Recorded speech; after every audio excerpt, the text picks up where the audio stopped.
కాలమంతట్లో కూడా మనల్ని కాచి కాపాడినటువంటి దేవాది దేవునికి మొదటగా వేలాది స్తుతులు స్తోత్రాలు చెల్లించుకుంటూ, అలాగే కూడి వచ్చినటువంటి మీ అందరికీ కూడా దేవునిపేట వందనాలు.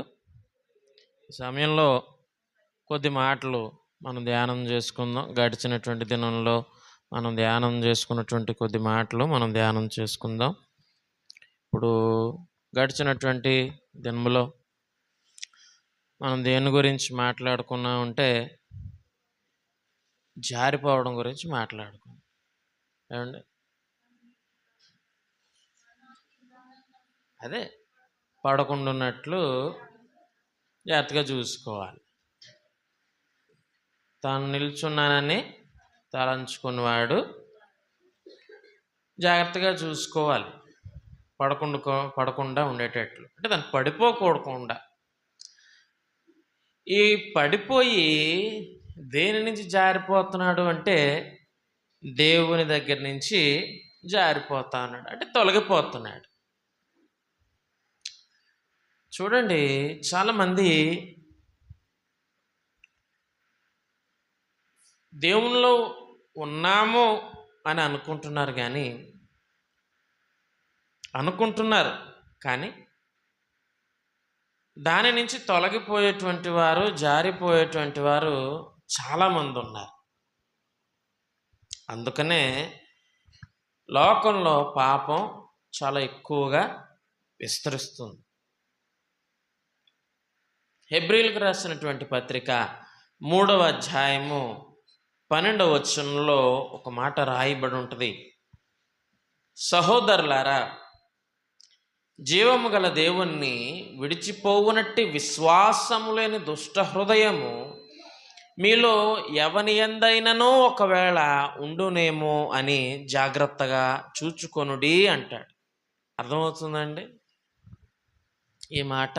సహోదరులారా, జీవము గల దేవుణ్ణి విడిచిపోవునట్టి విశ్వాసము లేని దుష్ట హృదయము మీలో ఎవని యందైనను ఒకవేళ ఉండునేమో అని జాగ్రత్తగా చూచుకొనుడి అంటున్నాడు. అంటే చూసుకోవాలి. మనల్ని ఎవరో బాబు ఎలా ఉన్నావు, అమ్మా నువ్వు ఎలా ఉన్నావో అని ఎవరో వచ్చి మన దగ్గరికి వచ్చి అడగరండి. ఎవరో మన దగ్గరికి వచ్చి అడగరు. ఎలా ప్రవర్తిస్తున్నావు, ఎలా మాట్లాడుతున్నావు, ఎలా ఆలోచిస్తున్నావు అని ఎవరో మన దగ్గరకు వచ్చి అడగరు. పౌలు భక్తుడు చెప్పినట్లు అటువంటి హృదయము, దేవుణ్ణి విడిచిపోవునట్టి విశ్వాసము లేని దుష్ట హృదయం అని ఎందుకన్నాడో కూడా చెప్తా. మీలో ఎవని యందైనా ఒకవేళ ఉండునేమో అని జాగ్రత్తగా చూచుకొనుడి. ఎవరికి వారే చూసుకోవాలి అని చెప్తున్నాడు. దుష్ట హృదయము అని ఎందుకు అన్నాడు అంటే దేవునికి ఎన్నో గొప్ప కార్యాలు చేస్తూ ఉన్నాడు కదా. నిన్ను ఆశీర్వదిస్తున్నాడు, మేలుతో నీ హృదయాన్ని తృప్తిపరుస్తున్నాడు.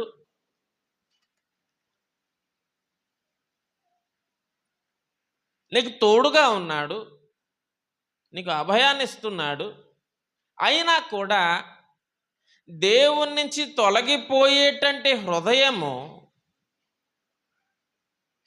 కలిగి ఉన్నావు కాబట్టి అటువంటి హృదయము, చెడు చేసేటువంటి హృదయము, దేవునికి ఇష్టం లేనటువంటి పని చేసేటువంటి హృదయము నువ్వు కలిగి ఉంటున్నావు కాబట్టి ఆ హృదయాన్ని దుష్ట హృదయము అన్నాడు. అంతే కదా. అది మంచి హృదయం అండి. దేవుని నుంచి తొలగిపోతే ఆ ఆలోచనే తప్పు. ఎందుకు నువ్వు దేవుని నుంచి, లేకపోతే దేవుని యొక్క విశ్వాసము నుంచి తొలగిపోతున్నావు? ఆ తొలగిపోయేటువంటి పరిస్థితి నీకు ఎందుకు వస్తుంది? తొలగిపోయేటువంటి పరిస్థితిలో నువ్వు ఎందుకున్నావు?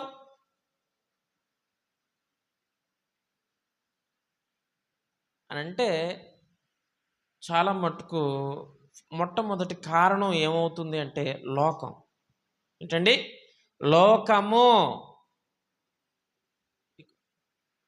లోకం.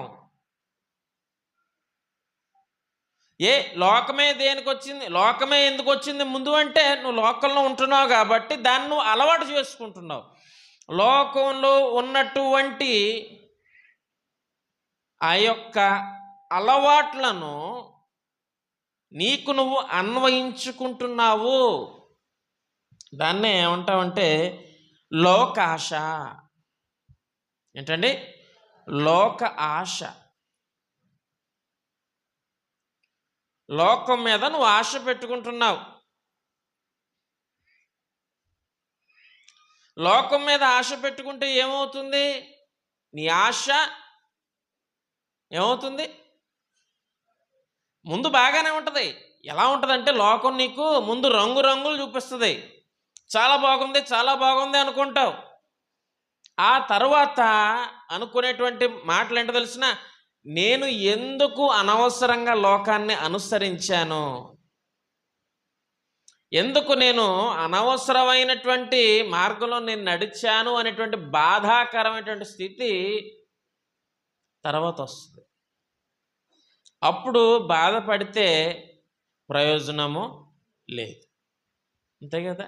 ఆ ధనవంతుడు భూమి మీద ఉన్నంతకాలం చాలా సంతోషంగా ఉన్నాడు, తనకు నచ్చినట్లు కదా. లోకం ఏం చెప్తే అది చేశాడు. లోకంలో ఎలా బ్రతికితే తన శరీరం తృప్తి పడుతుందో అలా బ్రతికాడు. వచ్చింది సమయం, వచ్చింది ఈ లోకం నుంచి వెళ్ళిపోయేటువంటి ప్రతి మానవుడికి మరణమును చూడక బ్రతుకు నరుడు ఎవరు? మరణాన్ని చూసేటువంటి దినం వచ్చింది, చూశాడు. మరి నేను అంటాను కదా,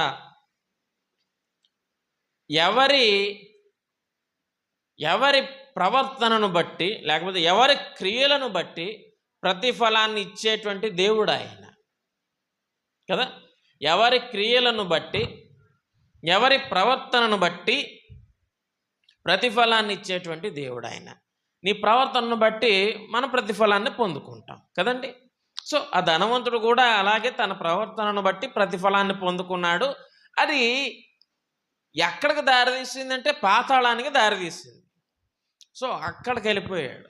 అక్కడికి వెళ్ళిపోయి అంటాడు కదా, నాకు చాలా దాహంగా ఉంది, ఓ తండ్రివైన అబ్రహామా, నీ రొమ్మును ఆనుకొని కూర్చున్నటువంటి లాజరు యొక్క చిటికెన వేలు ఆ నీటిలో ముంచి నా దాహాన్ని తీర్చవా అని అడుగుతున్నాడు. సాధ్యం అవుతుందండి? అలాగా సాధ్యమవుతుందా? నిన్ను ఎవడు విడిచిపెట్టమని చూడండి, పెద్దలు చాలా మంచి సామెతలు పాతకాలంలో చెప్తారు. చేతులు కాలేక ఆకులు పట్టుకుంటే ప్రయోజనం ఉందా అండి? కాలిపోయినాయి, చేతులన్నీ కాలిపోయినాయి. ఆ తర్వాత అయ్యో కాలకూడదని ఆకు పట్టుకుంటే నీ చెయ్యి ఏమన్నా బాగవుతుందా? అవదో.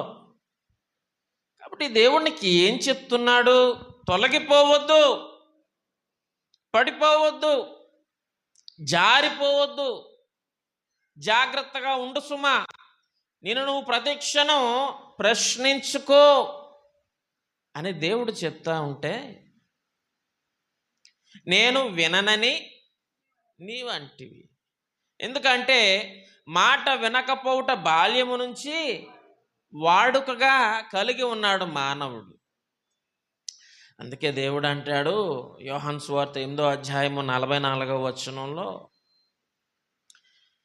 మీరు మీ తండ్రి యగు అపవాది సంబంధులు, మీ తండ్రి దురాశలు నెరవేర్చకూర్చున్నారు.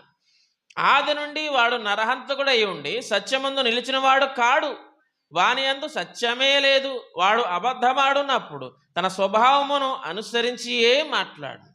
వాడు అబద్ధికుడు, అబద్ధమునకు జనకుడనై ఉన్నాడు. హల్లెలూయా. చూసారండి, దేవుడు ఏం చెప్తున్నాడండి? మీరు నా మాట వినడం లేదు కాబట్టి, నా మార్గంలో మీరు నడవడం లేదు కాబట్టి మీరు నా సంబంధులుగా లేరు. మరి ఎవరి సంబంధులుగా ఉన్నారు అంటే అపవాది సంబంధులుగా ఉన్నారు. పరిశుద్ధులే నా సంబంధులు. ఎందుకంటే నేను పరిశుద్ధుడను కాబట్టి అని దేవుడు అంటాడు. మరి మీరు చెడు వైపు వెళ్తున్నారు, చెడును అనుసరిస్తున్నారు, చెడుగా ప్రవర్తిస్తున్నారు కాబట్టి మీరు ఎవరి సంబంధులు? అపవాది సంబంధులు. మంచిని ప్రేమించి మంచిగా ప్రవర్తించి మంచి మార్గంలో నడిస్తే నేను మీకు తండ్రిని. చెడును ప్రేమించి చెడును అనుసరించి చెడు మార్గంలో నడిస్తే మీ తండ్రి ఎవరు? అపవాది. అదే చెప్తున్నాడు. నువ్వు దేవుని నుంచి జారిపోతున్నావు అంటే, దేవుని నుంచి తొలగిపోతున్నావు అంటే, దేవుని నుంచి పడిపోతున్నావు అంటే దానికి కారణం లోకం మీద నువ్వు పెట్టుకున్నటువంటి ఆశ. లోకం నాకు ఏదో ఇచ్చేస్తుంది, లోకం నుంచి నేను ఏదో పొందేసుకుంటాను. ఏమండి? లోకం నుంచి నేను ఏదో పొందేసుకుంటాను. లోకం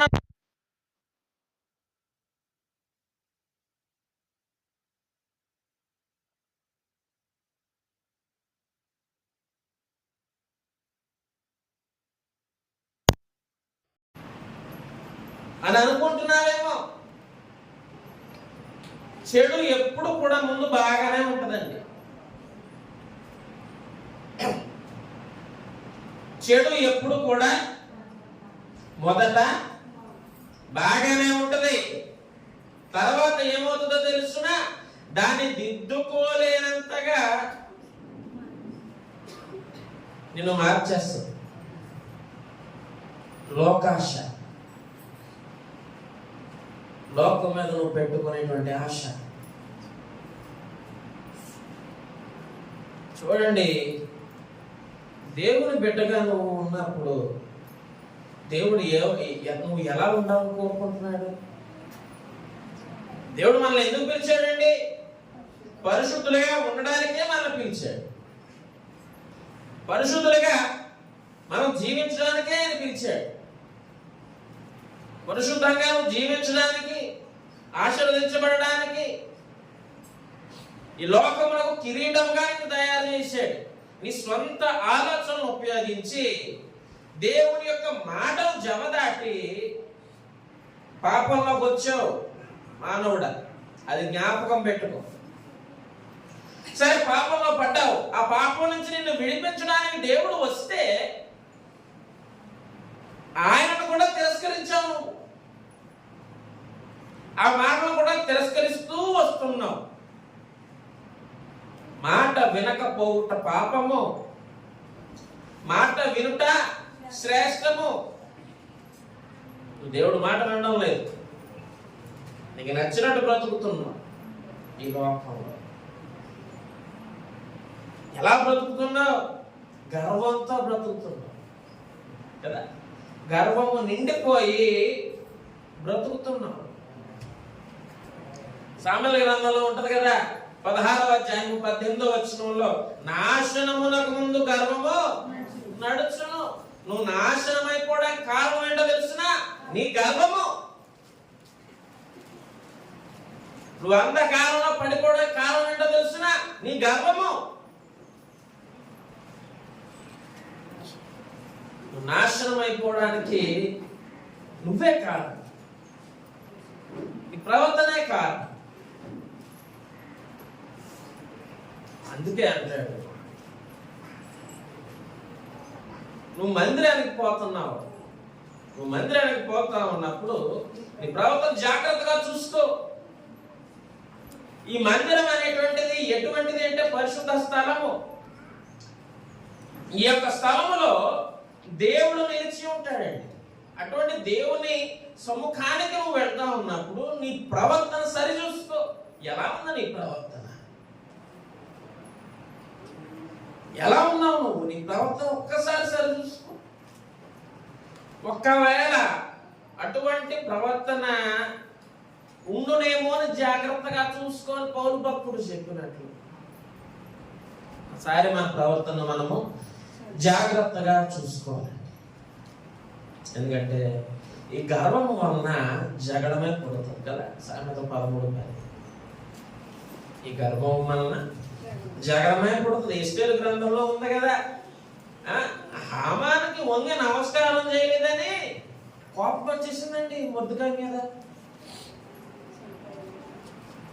ఎంత కోపం అంటే చంపేయాలన్నంత కోపం.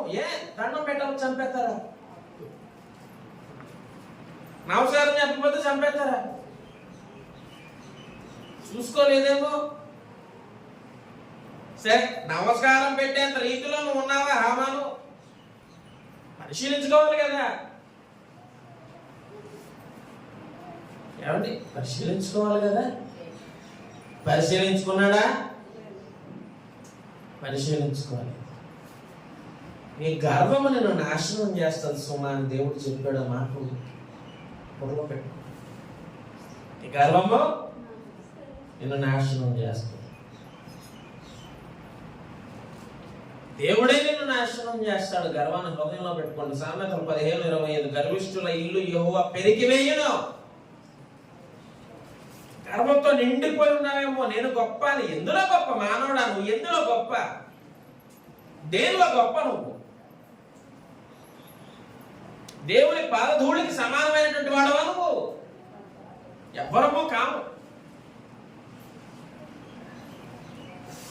ఎందులోనూ గొప్ప కాదండి మానవుడు. అని గొప్ప అని అనుకుంటున్నాడు. దేవుడు చెప్తున్నాడు, నిన్ను నువ్వు తగ్గించుకుంటే నిన్ను నేను హెచ్చిస్తాను. నిన్ను నువ్వు హెచ్చించుకుంటే నిన్ను నేను తగ్గిస్తానని దేవుడే చెప్తున్నాడు. 31వ కీర్తన 23వ ఒక్కసారి చూద్దాం. యెహోవా భక్తులారా, మీరందరూ ఆయనను ప్రేమించుడి. యెహోవా విశ్వాసులను కాపాడు. గర్వముగా ప్రవర్తించు వారికి ఆయన గొప్ప ప్రతీకారము చేయును. చూసారండి, గర్వముగా ప్రవర్తించే వాడికి దేవుడు గొప్ప ప్రతీకారాన్ని చేస్తాడట. నీ హృదయంలో నువ్వు గర్వాన్ని కలిగి ఉన్నావు అంటే దేవుని నుంచి జారిపోయావు. నీ విశ్వాసం నుంచి జారిపోయావు, తొలగిపోయావు నువ్వు. గర్వం ఎందుకంటే నాకు తెలియగలుగుతాను. ఎందుకు గర్వం మానవుడికి? అంత తలకెక్కించుకోవడం ఎందుకు నీ గర్వం? ఏమి నీ కులాన్ని బట్ట, లేకపోతే నీ సంపాదనను బట్ట, నువ్వు చేస్తున్న ఉద్యోగాన్ని బట్ట, నువ్వు చేస్తున్న వ్యాపారాన్ని బట్ట పూర్తి చేస్తాడు సుమా. జాగ్రత్తగా ఉండు. హృదయంలో గర్వమును రానియొద్దు. మరి ఏముండాలి హృదయంలో? ప్రేమ ఉండాలి, మంచితనం ఉండాలి, తగ్గింపు గుణం ఉండాలి కదండి. ఉండాలా వద్దా? ఉండాలి. మరి హామాన్ ఏం చేశాడు? తను తాను హెచ్చించుకోండి. ఏంటి, నేను ఈ స్థితిలో ఉన్నాను, రాజు దగ్గర గొప్ప పని చేస్తున్నాను, నేను గొప్ప స్థితిలో నేను ఉన్నాను. అలాంటిది ఆఫ్టర్ ఆల్ ఒక సామాన్యుడు నాకు దండం పెట్టలేదా అని వచ్చి ఏంటంటే, ఒక సామాన్యుడు నాకు నమస్కారం చేయలేదా అని చంపేంత కోపం పెంచేసుకున్నాడు. నమస్కారం పెట్టమని చంపేస్తారండి? చంపేస్తారండి. నమస్కారం పొందుకునేటువంటి వాడు ఎలా ఉండాలి? పెట్టేటువంటి వాడు ఎలా ఉండాలి? పెట్టించుకునేటువంటి స్థితిలో హామాను నువ్వు ఉన్నావా? నీ దగ్గర మంచితనం ఉందా, ప్రేమ ఉందా, జాలి ఉందా? పెట్టేటువంటి వాడు ఆయన చూసుకోలేదేమో. మొద్దుకాయ ఫోన్లు చూసుకోలేదేమో. కొంతమంది ఉంటారు పీస్ మీద పెట్టి నేను నాకు దండం పెట్టుకునేటువంటి కొంతమంది ఉంటారు. కాలేజీలో మమ్మల్ని సార్ మామూలుగా చెప్తున్నాను. నేను ఒకసారి చదువుతున్నప్పుడు మామూలుగా వెళ్ళిపోయాను, చూసుకోలేదు. మా ప్రిన్సిపల్ సార్ చూసుకోలేదు. చూసుకోకపోతే అలా వెళ్ళిపోతున్నాను. రే బాబులా సార్ అప్పుడు కొంచెం లేట్ అయింది, ఆర్టీసీ బస్ కదా, కొంచెం లేట్ అయింది. రే బాబులా సార్ ఏంటి సార్ ఎటుకు వచ్చా? బస్ లేట్ అయింది సార్. సరే నాకు గుడ్ మార్నింగ్ చెప్పలేదు. నాకు గుడ్ మార్నింగ్ సార్ వెళ్ళి అలా ఉంటుందండి. అలా ఉంటుంది. చూసుకోలేదేమో మొద్దుకాయ, అందుకని చెప్పేస్తావా? కానీ మొర్దెకైని కాపాడింది ఎవరు తెలుసునా? దేవుడు. నీ వెంట దేవుడు ఉంటే, నీ హృదయంలో ఆయన ప్రేమ ఉంటే, నీ హృదయంలో ఆయన విశ్వాసం ఉంటే, నీ హృదయంలో ఆయన విధేయత కలిగి ఉంటే, నీ హృదయంలో తగ్గింపు గుణం ఉంటే నేను ఖచ్చితంగా దేవుడు రక్షిస్తాడు. హల్లెలూయా. అదే గర్వము నిండి ఉంటే నాశనం అయిపోతా వస్తున్నారు. ఎస్తేరు గ్రంథం 7వ అధ్యాయం 10వ వచనంలో ఉంటది, కాగా హామాను మొర్దెకైకి సిద్ధము చేసినటువంటి ఉరిపొయ్య మీద అతననే ఉరి తీసి అప్పుడు రాజు యొక్క ఆగ్రహము చల్లారెను అని ఉంది. ఏమండి,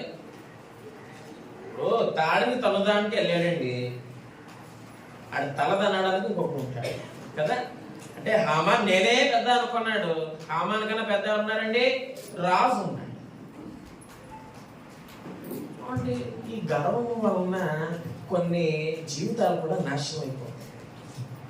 ముఖ్యంగా కుటుంబాలలో ఈ గర్వం పనికిరాదండి. ముఖ్యంగా భార్య భర్తల నుంచి అస్సలు పంచింది గర్వం, అసలు పంచింది. భర్త ఏం చేయాలి? భార్యను ప్రేమించాలి. భార్య ఏం చేయాలి? భర్తకి లోబడాలి. ఇక్కడ రివర్స్ లో ఉంటది. భర్త భార్యకు లోబడాలి, భార్య భర్తని తక్కువ చేసి చూడాలి. ఇది ఈ రోజు జరిగేటువంటి కార్యక్రమం. ఇలాంటి దినాల్లో ఈ రోజు ఉన్నారండి మానవులు, చాలా మంది ఉన్నారు. పైకి కనబడరు. కానీ నేను ఒక వీడియో చూశాను, సోషల్ మీడియాలో చాలా ఎక్కువగా అయింది. ఒక యవ్వనస్తుడు అయినటువంటి వాడు పోలీస్ స్టేషన్కి వెళ్ళి ఏడిసేస్తున్నాడు. ఏరా బాబు ఎందుకు ఎడుతున్నాడు? మా యావడని కొట్టేసిందండి, నన్ను రక్షించండి అంటున్నాడు. ఏడవలసిన పని వచ్చింది. యావడని కొట్టేసిందండి, నాతో చాకరీ చేయించుకుంటుందండి, నేను చేయను. నన్ను ఒళ్ళు అలిసిపోయింది, నేను చేయలేనన్నానని నన్ను చింత కొట్టేస్తున్నాడు. చూపించాడు, గాయాలు చూపించాడు. అట్లా కదా కాల్ చేసి ఇదేంటి రా బాబు విదూరం అని నేను అనుకున్నాను. ఉంటారండి ఇలాంటి వాళ్ళు, ఉంటారు ఇలాంటి వాళ్ళు ఉంటారు. దానివల్ల ఏమవుతుందో తెలుసిన కాపురాలు పాడైపోతాయి. దానివల్ల ఏమవుతుందో తెలుసిన బిడ్డల జీవితాలు పాడైపోతాయి. జాగ్రత్తగా ఉండాలండి. దేవుడు ఒంటరిగా ఉన్నటువంటి వాడిని ఎందుకు జతపరిచాడు? ఒంటరిగా ఉన్నటువంటి వాడిని దేవుడు ఎందుకు జతపరిచాడు? దేవుడు నీకు ఎందుకు ఆజ్ఞలు ఇచ్చాడు? వివాహమైనటువంటి వారికి ఎందుకు ఆజ్ఞలు ఇచ్చాడు దేవుడు? నువ్వు నీ భార్యను ప్రేమించు, నీ భర్తకు నువ్వు లోపడి ఉండు. అలా ఉండి మీరిద్దరు నన్ను ప్రార్థించండి, మీకు మంచి ఆశీర్వాదాలు ఇస్తాను, మేళ్లతో మీ యొక్క కుటుంబాన్ని దీవిస్తాను. దేవుడు ఎందుకు చెప్పాడండి? ఆ మాటలు వినరే? దేవుడి మాట వినంగా మనం వినాలి అంటే ముందు ఏం చేయాలి? దేవుడి దగ్గర రావాలి. దేవుడి దగ్గర రావు. పాస్టర్ గారు వచ్చి అమ్మా అదేంటమ్మా దేవుని దగ్గర రావాలి కదా, లేకపోతే వాక్యం వినాలి కదా అని చెప్పి నాకు చెప్పేవలే. నాకు ఏంటి ఆ చెప్పేవలే నాకు నువ్వు? దేవుడి మాట నేనేనో నీ మాట నాకు లెక్క ఏంటి అంటారు చాలా మంది. అంతే కదండి, అంటారా అందరా? ఎందుకు అలా మాటలు వస్తాయంటే గర్వము తలకెక్కితే ఏమవుతుందండి? గర్వము తలకెక్కితే అటువంటి మాటలు ఖచ్చితంగా వస్తాయి. ప్రవర్తన జాగ్రత్తగా చూసుకోవాలి. నీలో దేవుని ప్రేమ లేదు, తగ్గింపు జీవితం లేదు. మనం తొలగిపోకపోతే ఏమవుతుంది? దేవునికి తొలగిపోకపోతే ఏమవుతావు నువ్వు? మరి దేవుల్లో ఉన్నావా నువ్వు? దేవునికి భయపడుతున్నావా నువ్వు? అసలు దేవుని యొక్క భక్తి ఉందా అసలు? ఏమండి, ఈ రోజుల్లో మానవుడు ఎలా ఉన్నాడంటే ఆదివారం అయింది కాబట్టి దేవుడి దగ్గరికి వెళ్ళి కూర్చోవాలి, మందిరంలోకి వెళ్ళి కూర్చోవాలి. కూర్చోకపోతే ఎందుకు వెళ్ళలేదు అని అంటారు. ఇంకొంతమంది ఉంటారు, వెళ్ళకపోయినా నాకేం పోయింది లేదు, అడిగితే నోరేసి పడిపోతారు. ఈ లెక్కలో కొంతమంది ఉంటారు. కానీ ప్రార్థన చేస్తే దేవుడు అన్ని ఇచ్చేయాలి. ఏమండి, ప్రార్థన చేస్తే దేవుడు ఇచ్చేయాలి. మరి నీ హృదయం ఎలా ఉంది? నీ హృదయం ఎలా ఉంది? దేవుడు ఇష్టపడతాడా నీ హృదయాన్ని? అటువంటి హృదయాన్ని దేవుడు ఇష్టపడతాడా? అటువంటి ప్రార్థన దేవుడు అసలు వెళ్తుందా? లక్ష్య పెట్టడం సంగతి దేవుడు అడగటం. అసలు వెళ్తుందా నీ ప్రార్థన? గొప్ప భక్తుడు, నీతిమంతుడు అయినటువంటి దానియేలు ప్రార్థన అనడానికే అపవాద ఆటంకం పెట్టాడు. నీ ప్రార్థన వెళ్తుంది అసలు? జాగ్రత్త సుమా, మన ప్రవర్తన జాగ్రత్తగా ఉండలేదో చూసుకో. ఎబ్రేలు రాసిన పత్రికలో ఉన్నట్టు పౌలు భక్తుడు చెప్పినట్లు 12వ వచనం 3వ అధ్యాయం, సహోదరులారా, జీవము గల దేవుని విడిచిపెట్టుకోనట్టు విశ్వాసము లేని దుష్ట హృదయము మీలో ఎవని యందైనను ఒకవేళ ఉండునేమో అని జాగ్రత్తగా చూచుకోనుడి. కాబట్టి నీ హృదయం ఎలా ఉంది? దిగజారిపోతున్నావా? పడిపోయేటువంటి స్థితిలో ఉందా హృదయం? లేకపోతే పడిపోయావా? అసలు హృదయంలోకి దేవుడు మాట్లాడుతున్నాయా? హృదయంలోకి అసలు దేవుడు మాట్లాడుతున్నాయా? వెళ్తాయండి? వెళ్తాయా దేవుని మాటలో? కొంతమందికి వెళ్తాయి, కొంతమందికి వెళ్తాయి. అంతే కదా? ఆ మాటలు జాగ్రత్తగా వింటే వెళ్తాయి హృదయంలోకి. ఆ మాటల్ని జాగ్రత్తగా వింటే ఆ హృదయంలోకి వెళ్తాయి. మరి ఏం చేస్తున్నావు దేవుడి దగ్గరికి వచ్చి అంటే, రేపు ఏం చేయాలి? రేపు ఆ సీరియల్లో ఆవిడ అలా గొడవాడింది కదా, రేపు ఏమవుతుంది? లేకపోతే రేపు ఆ చీటీ ఎలా కట్టాలి? లేకపోతే నా దగ్గర డబ్బులు తక్కువ వచ్చినాయి, దాన్ని ఎలా పెంచాలి? అంటే దేవుడి దగ్గర అంటే ఒక దిమ్మలా కూర్చుంటాం. అంతే కదా అంటే దాన్ని ఒక రాయి, అంతే కదా? ఇప్పుడు ఒక రాయి అంటే బండరాయి ఎంత ఏదైనా ఒక పెద్ద బండరాయి కూర్చోబెట్టి నేను కూర్చుని 24 గంటలు నాన్ స్టాప్ అని చెప్పాను అనుకోండి, నేను ఏడాలి. ఎందుకు? దాంట్లో రెస్పాన్స్ నాకేం రాదు, అంతే కదా? నేను ఏడాలి కూర్చొని 24 గంటలు చెప్పి ఏం నాకు రెస్పాన్స్ ఇవ్వట్లేదేంటి అంటే అదే స్వీకరించడం లేదా? అలాంటి బండరాయిలు ఎంతమంది దగ్గర ఉన్నాయో హృదయాలు బండరాయిలు అంటున్నాయి. అందుకేనండి లోకం పాపంతో నిండిపోతుంది. అందుకేనండి ప్రతి మనిషి కూడా పాపం చేస్తున్నాడు. ప్రతి మనిషి దేవుడు చెప్పింది కాకుండా తనకు నచ్చిందే ప్రవర్తించి దేవునికి దూరం అయిపోతున్నాడు, నాశనానికి దగ్గరైపోతున్నాడు. వద్దు అన్నదల్లా ఖచ్చితంగా చేస్తాను. పిల్లలు ఉన్నారు, ఇప్పుడు పిల్లలు ఉన్నారు అనుకోండి, ఇక్కడ ఆడద్దు అన్నాం అనుకోండి, అక్కడే ఆడతాడు. అలవద్దాను అనుకోండి, అక్కడే అడుగుతాడు. అరే బాబా క్యాండిల్ పట్టుకోవద్దు అంటే ఇల్లు పట్టుకుంటాను అంటాడు. వదిలే ఒకసారి కాలిపోద్ది, తక్కువ ఉడిపోద్ది, అప్పుడు మళ్ళీ రెండోసారి వెలిగించు వెళ్దాం,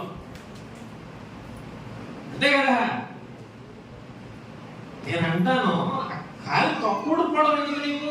ముందుగానే బుద్ధిమంతులుగా కూర్చొని వినొచ్చు కదా, హ్యాపీగా ఉంటావు అని నేను అంటా. దేవుడు కూడా అదే చెప్తున్నాడు. నీ హృదయం దుష్ట హృదయంగా ఉందేమో ఒకసారి పరిశీలించుకోవాలి. మానవుడు తన హృదయం దుష్ట హృదయముగా ఉందేమో ఒక్కసారి ఆలోచించుకోవాలి. లేకపోతే హామాను ఏలాడినట్టే ఏలాడతాం. గర్వంతో నిండిపోయి మాట వినం కదా, మాట వినం. చాలా జాగ్రత్తగా ఉండాల్సి మా దేవుడి దగ్గర. దేవుడు అంటే ఏమనుకుంటున్నాడండి మానవుడు? దేవుడు అంటే వేళకోళంగా ఉందండి మానవుడికి. ఈ రోజుల్లో దేవుని దూషించడానికి ప్రయత్నం చేస్తున్నాడు, దేవుని తొలగిపోతున్నాడు, దేవుని మాట వినడం లేదు. ఇటువంటి పరిస్థితుల్లో మానవుడు ఉన్నాడండి. కానీ దేవుడు నాకేమి ఇవ్వట్లేదండి అంటాడు. ఎందుకు ఇస్తాడు? అమ్మా నాన్న మాట వినకపోతే నీకు ఏమైనా ఇస్తారా? మరి మనకి అమ్మా నాన్న దేవుడే. అందరికీ మన అమ్మా నాన్న కూడా తల్లిదండ్రి ఆయన. ఎందుకు తెలుస్తున్నా? ఈ లోకాన్ని సృష్టించింది ఆయనే కదా. మరి ఆయన మాట నువ్వు విననప్పుడు, ఆయన నుంచి నాకు అన్నీ కావాలని నువ్వు ఎలా కోరుకుంటావు? అది న్యాయమైన కోరిక అది కాదు. కానీ ఆయన మాట ఒక్కసారి విని చూడు, చాలా సంతోషపడిపోయి పట్టజాలంత విస్తారమైనటువంటి దీవెనతో నిన్ను దీవించేస్తాడు. దేవుని ప్రేమ తల్లి ప్రేమ కన్నా గొప్పది. ఈ లోకంలో తల్లి ప్రేమ గొప్పదంట. తల్లి ప్రేమ కన్నా గొప్ప ప్రేమ దేవుని ప్రేమ. అంతే కదా అంటాడు, దేవుని లోకమును ఎంతో ప్రేమించి, అందుకే ఆయన అద్వితీయ కుమారుని లోకంలోకి పంపించాడు, మానవులకు బదులుగా శిక్షను అనుభవించడానికి. ఎంత ప్రేమ ఉంటే పంపించేస్తామండి మనం. చచ్చిపో బాబు నువ్వు పంపిస్తావు.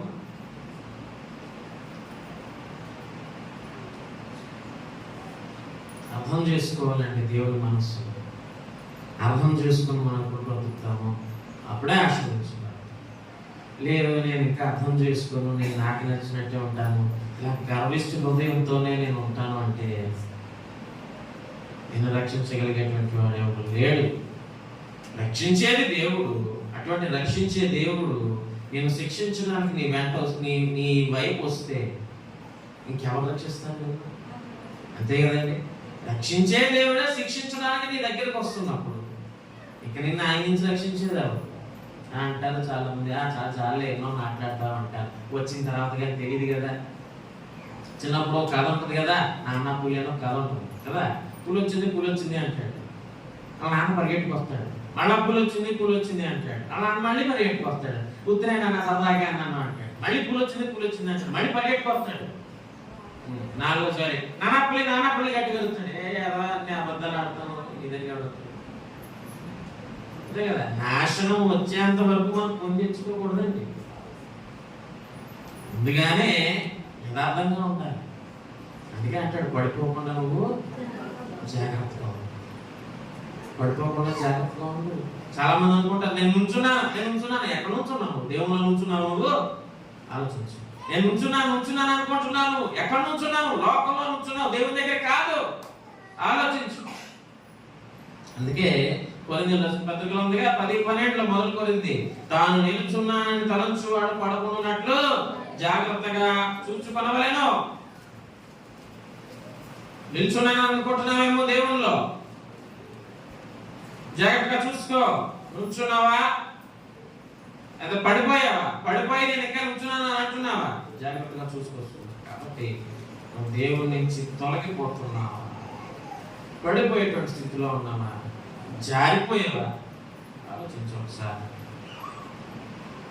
మనం ఎప్పుడైతే జాగ్రత్తగా మనం గమనించుకుంటామో అప్పుడే మనం రక్షించుకోవాలి. కాబట్టి ఈ మాటలు మనలో ఫలించాలనుకో. ఈ మాటలు ఇంతతో ముగిస్తాను.